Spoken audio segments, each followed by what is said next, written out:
পাল্লাকেল্লে cricket stadium Bangladesh বনাম শ্রীলঙ্কার মধ্যে তৃতীয় ওয়ানডে অলিখিত ফাইনাল। শ্রীলঙ্কা বাংলাদেশ প্রত্যেক দলের জন্য ম্যাচটা ডু অর ডাই।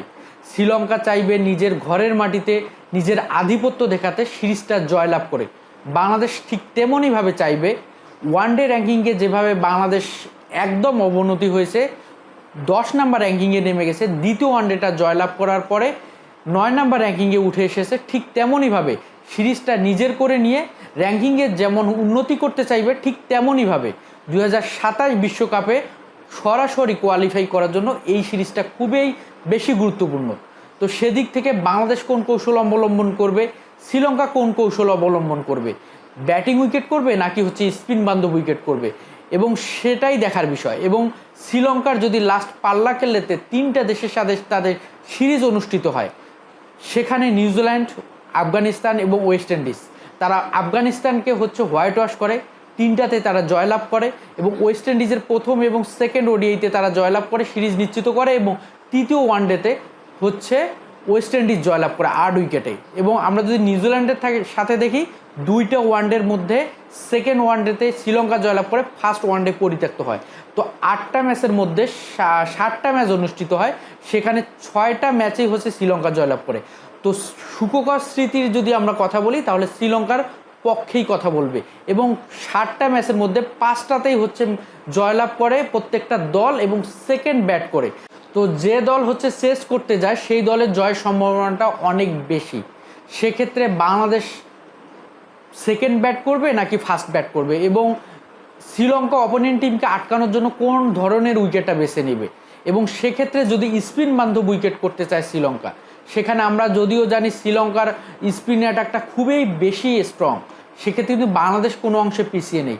আমরা সেকেন্ড ওডিআইতে যদি দেখি, শামীম হোসেন পাটোয়ারি এবং মেহেদী হাসান মিরাজ যেভাবে টাইট বোলিং করে গিয়েছে, এবং সেই জায়গায় তানভীর যেভাবে ফাইফার তুলে নিয়েছে, সেকেন্ড ওডিআইতে এসে যেভাবে তিনি 5টা উইকেট তুলে নিয়ে ম্যান অফ দ্য ম্যাচ হয়েছে, সেই তানভীর ইসলামের বোলিং এবং শামীম মিরাজের বোলিং সব কিছুই কিন্তু বাংলাদেশের স্পিন সাইডটাও কিন্তু অনেক বেশি শক্তির দিক থেকে এগিয়ে আছে। তো সেই জায়গায় বাংলাদেশ 3জন স্পিনার নিয়ে খেলবে, ষষ্ঠ বলার কাকে নিয়ে খেলবে, নাকি 4জন স্পিনার নিয়ে খেলবে, সেটাও দেখার বিষয়। এবং বাংলাদেশের প্রথম ওয়ানডেতে তাসকিনকে রাখা হয়েছিল, এবং তাসকিন নতুন বলে দারুণ কিছু ইফেক্টিভ হতে পারে, দারুণ কিছু উইকেট টেকিং বল করতে পারে, দারুণ একটা রোল প্লে করতে পারে।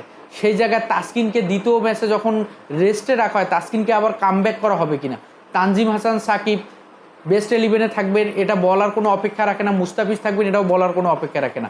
সেক্ষেত্রে হাসান মাহমুদ বাদ যেতে পারে তৃতীয় ওয়ানডেতে, এবং রিশাদকে কামব্যাক করানো হবে কি না। এখানে যেহেতু নাজমুল হোসেন শান্ত তিনি ইনজুরিতে, তো 3 নাম্বার পজিশনে কাকে খেলানো হবে, যেহেতু বাংলাদেশের ওপেনিং স্লোরটা দারুণ একটা রেজাল্ট দিচ্ছে, সেখানে ব্যাটিং অ্যাপ্রোচ তামিম এবং ইমনের দারুণ ছিল, এবং তারা দলের রানটা বড় করার ক্ষেত্রে দারুণ ভূমিকা রাখতেছিল, তারা দারুণ একটা ভিত গড়ে দিচ্ছিল।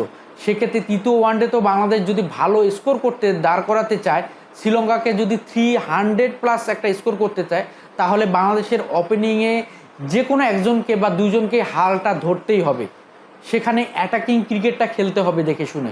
তো সেই জায়গায়, এবং 3 নম্বরে নাজমুল হোসেন শান্ত যে সেকেন্ড উইকেট জুটিতে দারুণ একটা ভূমিকা রাখতেছিল, সেই জায়গায় নাজমুল হোসেন শান্তর জায়গায় কাকে খেলানো হবে, লিটন কুমার দাস নাকি নাইম শেখ, নাকি মিডল অর্ডার থেকে কাউকে উপরে উঠিয়ে নিয়ে আসা হবে টপ অর্ডারে, সেটা কিন্তু একটা চিন্তার বিষয়। সেই জায়গায় লিটন কুমার দাস যেভাবে বাজে একটা সময়ের মধ্য দিয়ে যাচ্ছে, 8টা ম্যাচের মধ্যে সর্বোচ্চ রান 25 এবং 4টাতে ডাক, তো লিটন কুমার দাসকে কি আবারও ট্রাই করে দেখা হবে, সেই রিস্কটা কি নিবে টিম ম্যানেজমেন্ট এবং বাংলাদেশের ক্যাপ্টেন কোচ, এবং নাকি নাইম শেখকে খেলানো হবে, যেহেতু নাইম শেখ ওপেনিংয়ে ব্যাট করে থাকে, তাকে কি 3 নাম্বারে একটা ট্রাই করে দেখা যেতে পারে।